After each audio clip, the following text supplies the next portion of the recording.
This is like the coolest and most awesome charger that I've ever seen. I mean, I've seen other chargers that are small and fast, but not with the features that this charger has. Today, we're looking at the Exway SC1050 Flash Super Smart Charger. As you can see here, it goes up to 1050 watts. That's a lot. This is a charger where you can adjust the voltage and the current. So for you non-geeks, what that means is if you have multiple electric state boards, or not even electric state boards, so other devices, other PEVs, you can use this charger to charge most of them. Let me first talk about who I think this charger is for, so you can decide if you want to watch the rest of the video. I would say this is for people who have multiple boards. If you only have one board, or rather, if you only have one PEV, you probably do not need this. But if you're the kind of person who has multiple PEVs or multiple electric state boards, multiple chargers, maybe you have fast chargers and slow chargers, you can replace all of those chargers with just this charger. Now let's get to the features. When you first turn on the device, you're gonna see that there are 6 presets that you can configure. By default, they're called DIY1, DIY2, up to DIY6. And for each one of them, you can set the voltage, the current, the fan performance, and also how many volts you actually want to charge to. So for example, if you're putting your board into storage and you only want to charge it to 50%, you can set it up to charge just halfway.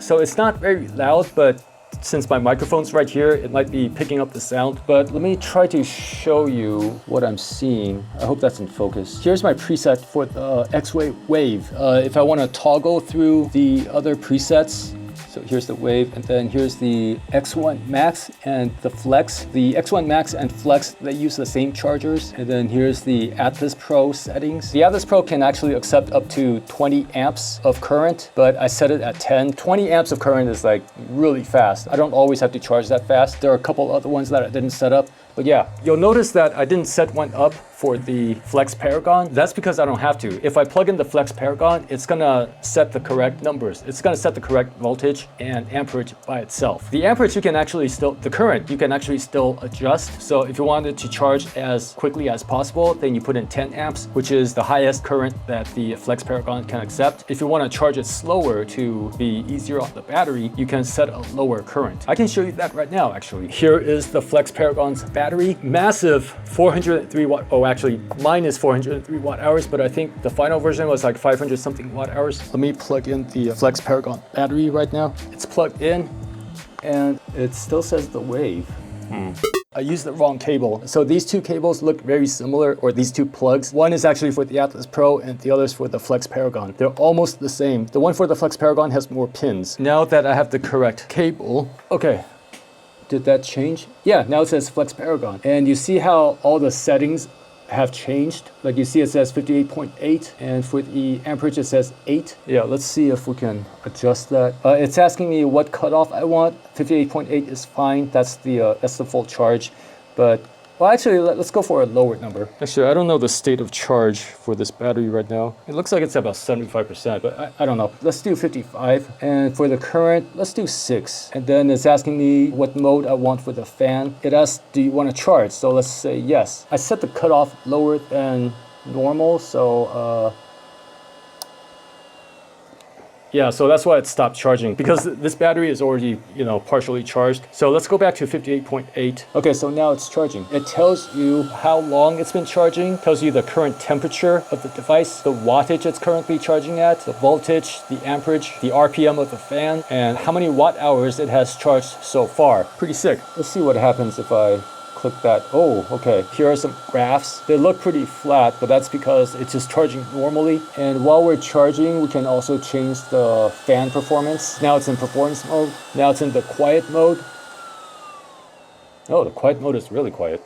Okay, if you select the battery, then it interrupts the charging. So it gives you some stats. It shows me that I stopped charging at 55.6 volts. I have charged 13 watt hours or 0.26 amp hours. And it also tells me that I charged for about 3 minutes. So pretty cool that it tells you all that stuff. So that's the Flex Paragon battery. Now let me do the Wave battery as another example. So here's the stock battery for the Exway Wave. It's also detachable, which makes things more convenient for this video, but we're gonna need a different charger. I mean, same charger, but different cable. The Exway Wave uses this barrel head kind of cable, which is very common. I'm not sure why, but they don't sell this kind of cable or this kind of plug for this charger? I feel like they should, because they have a couple boards that use this kind of plug. And a bunch of other boards use this kind of plug also. So seems like it would make sense for them to make it. So if you want to use this kind of plug, you got to make your own cable. So this is their cable for DIY plugs. This just goes here. This goes here. Let me check the state of charge. 1 bar and 1 flashing. So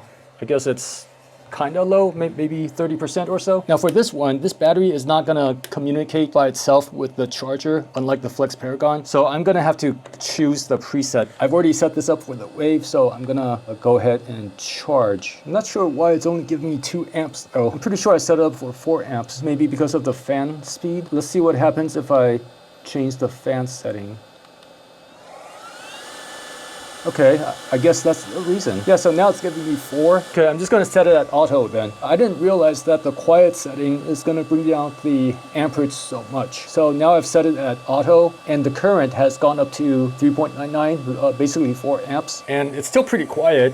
It's not as quiet as before, but it's pretty quiet. Another cool thing about this charger is that you can connect it to Exway's app. You can configure the settings of the presets much more easily on the app. It's not difficult to do it on the device either, but on the device you have to, go through a lot of submenus and do a lot of clicking, whereas on the phone it's much easier because you have a larger display and you can type and stuff. Here are my different presets. The app also lets you rename the preset. There's one other thing you can do with the app. If you want to update the firmware, you have to do it through the app. So how do you know what settings to use, like what voltage and what current? It's actually pretty easy. You can just find the numbers in one of 2 places. You can either find the number on your stock charger. So your charger is going to have a number or a couple of numbers for the output. So on this one, it says 58.8 and 3.5 amps max. That's the output for the charger. And you can copy this number to this charger. But if you want to know the max current that your board can use, that number is normally either on the electric skateboard itself or on the battery. So here's the Flex Paragon's battery, and it says here input 58.8 volts, 8 amps max. Your Flex Paragon's battery might be different because I have a prototype battery. My numbers might be a little bit different, but yeah, this is where you would find out the max current that your battery can take or your board can take. As another example, here's the Exway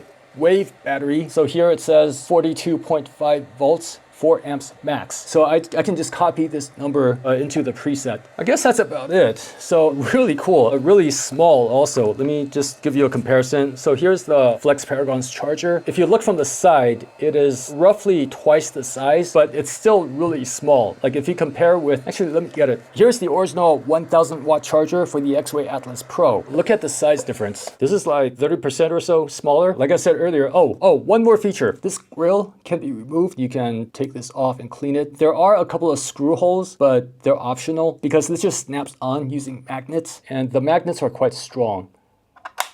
See that? There is one thing that I wish this thing had, and that's the ability to turn off the fan while it's plugged in. I mean, plugged into a power source. It's not very loud, but if you're in a quiet environment like I'm in right now, it does seem kind of noisy. The other possible objection you may have is that this thing is $500. Now, I'm not saying that it's not worth it. Like, this is definitely the coolest charger that I've ever seen, but $500 is a lot. So again, this is probably for people who have multiple boards, like me, for example. So I used to have a lot more boards, but right now I have 5 boards, and the 5 boards that I have, they use 4 different voltages, and for each board, and well, for most of the boards, I have a slow charger and a fast charger. So I have a lot of chargers. I can replace all of them with just this charger. So for me, spending the $500, I guess it would be worth, maybe, I don't know. I may or may not spend it. Like, if I had the disposable money, okay, let's put it this way. If money were no issue and I want the most awesome charger that I can get for my electric skateboards, I mean, hands down, this would be the one, right? But like, it is $500. So Exway, thank you for sending me this for me to talk about it. If this video has been helpful, please give it a like. And if you have any questions, leave a comment.